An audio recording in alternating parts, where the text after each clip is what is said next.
And now, fresh from the news desk of business development platform The Advertist, it's the new business briefing with me, Keith Smith of the Fuel Podcast, Donna Smith of The Advertist, and business research analyst Victor Houghton.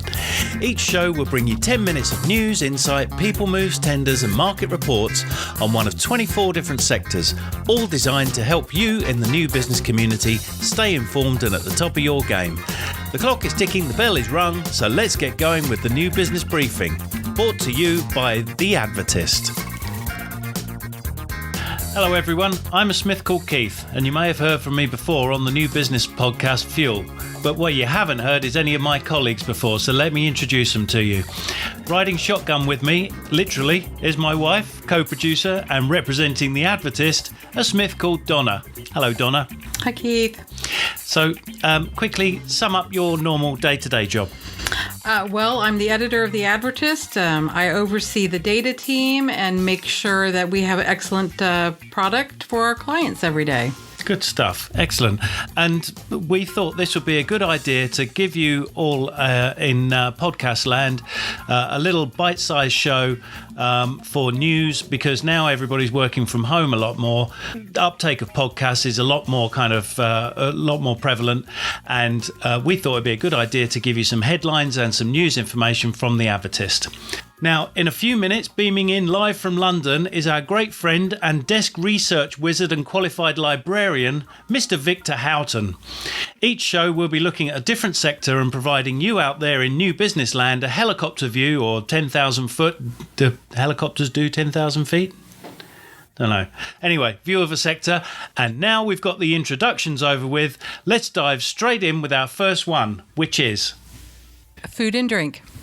Now, this is a classic, one of the most popular, and the types of companies, the types of businesses in the Advertist under the food and drink sector range from anything from pub groups to food producers, wholesalers, manufacturers, all that sort of stuff, right? Yes. Right, so let's kick off with a couple of recent news headlines from the world of food and drink that will be of interest to the business development community. Now, first off, we've got Hovis, a classic English bread brand known for its 1973 Ridley Scott TV commercial, which was voted Britain's favourite advert, using that poor kid pushing his bike up Gold's Hill in Shaftesbury. So, here's the story. Premier Foods has sold its stake in bread brand Hovis to private equity firm Endless. According to a statement from Premier Foods, Hovis is commercially well positioned to grow under new ownership. Well, it would say that, wouldn't it? Because now it's going to get total proceeds of £37 million from the sale. So that's food. Now drink, specifically cider, which means a different thing to Brits than it does to Americans. In America, I'd quite happily drive down the road sipping from a glass of cider in the summertime without any fear of being pulled over for drinking and driving, because in America, cider's just apple juice.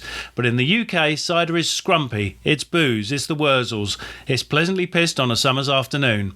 One of the big UK cider makers, Weston's, publishes an industry report, and can you guess what that's called? The Cider Report. Very good. Excellent. Their research shows that the cider category has proven itself, quote, remarkably resilient. 57% of shoppers are continuing to make fewer trips to supermarkets, but spending more per trip when they go. And 20% of shoppers are not only spending more per trip, but also making more trips to store, so their overall spend has increased. As a result, bigger formats have performed strongly, overall up 10% from last year. Tim Williams, Insight and Innovation Manager at Weston, said, "This has been an extraordinarily challenging period for both retailers and operators. However, our report shows that cider has once again shown itself to be dynamic and in demand, with premiumisation continuing to drive category growth." And with that, what else is happening in the food and drink sector? Any exciting new appointments in People Moves? Yes, this past month has seen a number of appointments in the food and drink sector, including changes to the Quintessential Brands leadership team, which has announced 3 significant appointments this year. James Lusada has this past month taken the helm of the International Spirits Company as Chief Executive Officer, having previously held the role of Managing Director. Earlier this year, the company also promoted Rob Curtis to the role of Group Marketing Director and Russell Kirkham as Customer Marketing Director for the UK and key markets within EMEA. This all comes as Quintessential Brands is looking to build on its success in the UK, where it has risen to become the number 2 spirit supplier in the off-trade. Fantastic. Well, there's also a couple of important mergers and acquisitions, but you'll need to subscribe to the Advertist to find those out. Subscription details can be found at www.theadvertist.com or email us here at hello@theadvertist.com.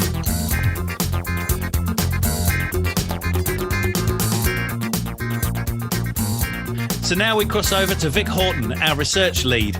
You've heard of the Oracle of Omaha, so let me introduce you to the seer of South England. Hello, Vic. How are you? Hi, Keith. I'm fine. How are you? I'm very well, thank you. I'm very well. We've just been discussing some of the kind of headlines and people moves and tenders for the food and drink sector from the Advertist. But can you give our listeners some great little anecdotal research so they can drop into their conversations with prospects? Sure. Well, I'm constantly scouring my feeds for new trends reports, especially from brands, because it's good to get their own perspective on how people's behaviour is changing. For example, IKEA published a cracking document on how people feel about their homes and always delivers a few surprise observations. Waitrose's food and drink report is a lovely window to posh people's groceries. But one of my favourites is Mondelez, the people who own Cadbury, who in this year's State of Snacking report gave us the shocking revelation that there's been a global surge of snacking due to the pandemic. Well, fair enough, that's obvious. If we're not out and about and there's no impulse buying, the cupboard is temptingly close by, so that impulse happens at home. We were forced into new routines, some of them less than healthy. After all, an Ipsos Mori poll found that nearly half of its respondents put on weight during lockdown. A time use survey by strategic forecasters' trajectory is stuffed with little revelations. With all that time gained through not commuting, many people upped their exercise, mostly in the morning. One of my favourite little nuggets comes from the early days in lockdown, when there was a surge in egg cup sales. This happened because people spent more time eating breakfast and at lunchtime too, which for many people meant splashing the cash in sandwich shops and express supermarkets. The meal suddenly lurched back into the home. A little side note, remember those runs on toilet paper? Let's not forget that many people would have pooped at work. So it wasn't just the kitchen, but the bathroom that got an extra pounding too. And let's consider that hoarding. This happened with long life ambient goods. According to Mintel, under 34s across Europe realised the value of having emergency supplies of products. Assuming that many of these young consumers are urban, the stockpiling is an understandable reaction for those who had grown used to swinging by the store on the way home from work for a top-up shop. Mondelez's snacking revelation correlates with Trajectory's time use survey too. Those meal times started happening earlier than before the pandemic, and there were little snack surges between meals, even after dinner. I've been a little unfair on snacking. It's not an indicator of a problem. If you want comfort, it doesn't necessarily mean there's something to blame.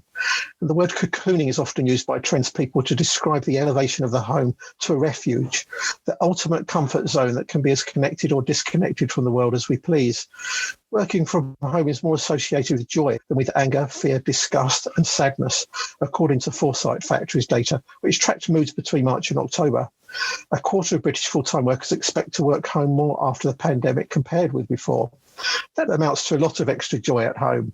Okay, well, thanks, Vic. Now, just to say, you're one of the few bespoke suppliers of desktop research for the marketing industry, right? So if anyone listening wants to get a hold of you, what's the best way for them to do it?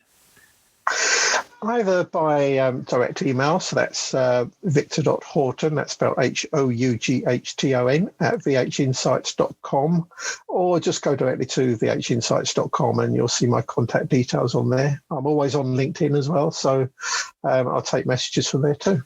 Perfect. So no Instagram or TikTok for you then? I am on TikTok, but I just sit by and I don't participate. I just watch dog training videos. Oh, fantastic. All right, good for you. Well, great stuff. Thank you, Vic. I look forward to catching up with you next time. And what sector are we going for next? Financial sector. Financial sector. Okay, well, thanks very much, Vic. I'll speak to you soon. Okay, thanks, Keith. Okay, folks, well, that wraps it up for this edition, the first edition of New Business Briefing, brought to you in association with the new business development platform, The Advertist.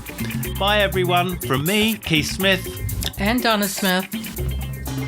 You've been listening to the New Business Briefing from The Advertist.